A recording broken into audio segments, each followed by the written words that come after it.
Assalamualaikum warahmatullahi wabarakatuh.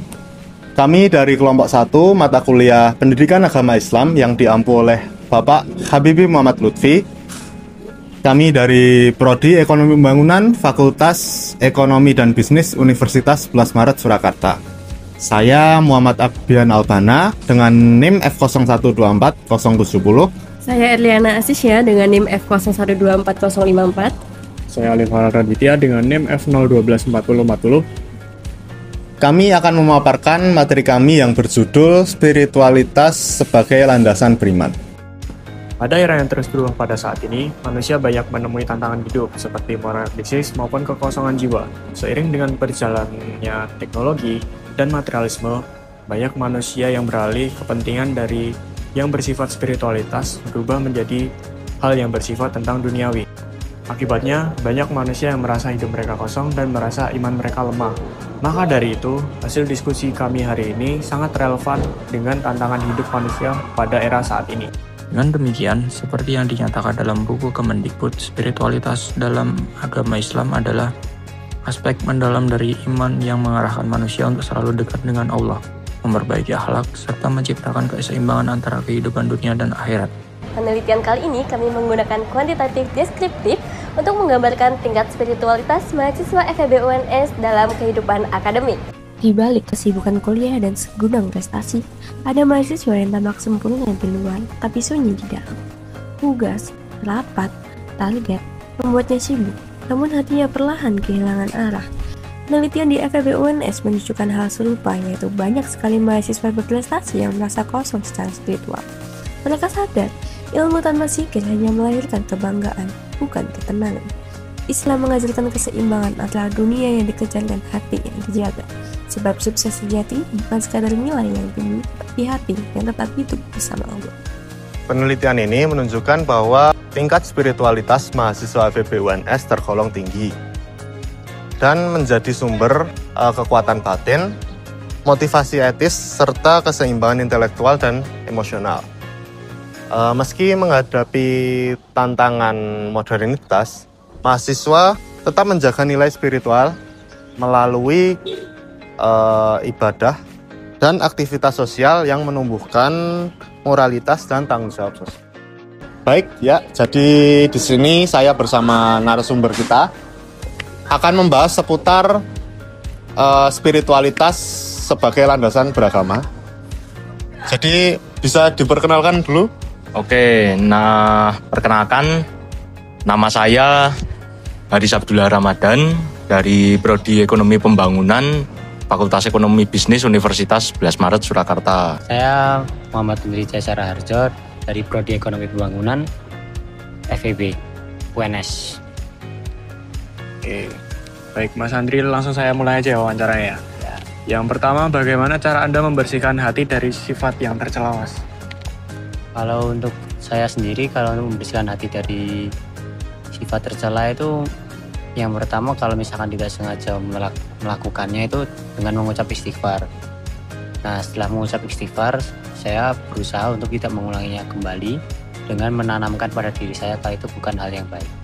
Oke, kalau dari aku sendiri ya, cara membersihkan hati dari sifat tercela itu dengan mengikuti ajaran-ajaran Islam, serta secara konsisten beriman kepada Allah Subhanahu wa Ta'ala. Jadi dengan itu kan kita jadi tahu kayak batas-batasannya semana. Nah, dari situ kita bisa, menurut saya sendiri ya, kita bisa menjaga hati dari sifat tercela itu karena sudah memahami batas-batasannya. Baik, terus yang nomor 2 Mas Andri, bagaimana nih perasaan Anda setelah beribadah? Kalau perasaan setelah beribadah itu yang pasti bakal ngerasa plong ya. Jadi merasa lega karena kayak tanggung jawab kita sudah terpenuhi. Karena kan juga kewajiban ya untuk sholat itu. Nah terus setelah beraktivitas karena udah merasa plong, merasa lega itu kayak semua berasa lancar, nggak ada kendala seperti itu. Setelah melaksanakan ibadah, saya merasa segala kegiatan yang saya lakukan menjadi lebih tenang. Dan karena kan ibadah ini kan merupakan suatu kewajiban seorang muslim ya, tentunya harus kita laksanakan. kalau kita menunda ibadah atau bahkan meninggalkannya,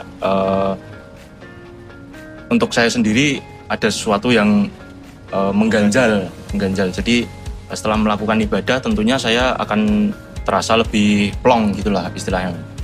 Mungkin itu saja sih. Langsung saja ke pertanyaan selanjutnya, Mas. Menurut Anda, bagaimana mahasiswa dapat menjaga keseimbangan antara kebutuhan dunia dan akhirat, Mas?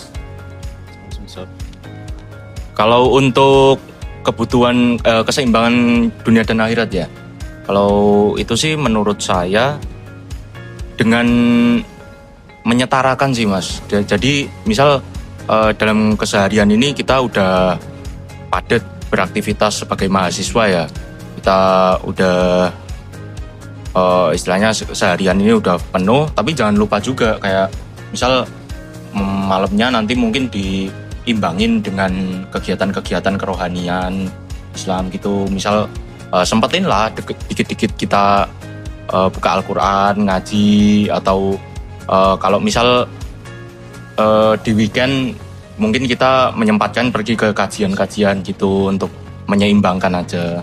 Mungkin segitu. Untuk menjaga kebutuhan dunia dan akhirat itu bisa dengan mengutamakan dahulu kayak lebih diseimbangkan dengan ibadah dan aktivitas. Jadi ibadahnya itu diutamakan terlebih dahulu. Jadi walaupun kita di tengah kesibukan atau di tengah aktivitas tuh tetap harus meluangkan waktu sedikit ya untuk melaksanakan ibadah, bisa sholat seperti itu. Oke, baik Mas Andri. Terus lanjut, mengapa menurut Mas Andri mahasiswa yang sukses seringkali mengalami kebingungan mengenai makna hidup di tengah aktivitas yang padat nih Mas? Oh, kalau menurut saya itu karena terlalu mengejar duniawi ya, jadi kayak mereka tuh merasa ada yang kosong karena tidak diseimbangkan antara duniawi dan itu ya agama ya. Jadi merasa ada yang kosong di dirinya, jadi kayak dengan cara mengisinya itu bisa dengan beribadah atau mengingat kembali Allah, itu bisa membuat kayak merasa batin lebih terisi, ada yang mengisi.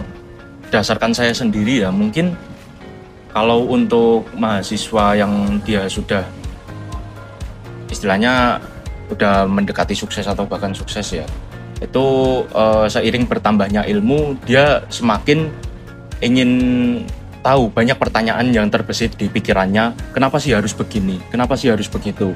Nah menurut saya itu yang menyebabkan kebingungan itu sendiri. Cuman kan kayak kebingungan itu bisa diatasi dengan kita lebih mendalami lagi, kayak dari sisi keagamaan kita harus lebih masuk lagi ke sana. Nanti menurut saya bisa seiring waktu terjawab dengan sendirinya.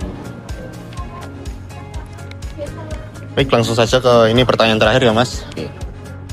Jadi untuk pertanyaannya adalah, apa tantangan terbesar menurut Mas Haris dalam menjaga spiritualitas di tengah kesibukan kuliah?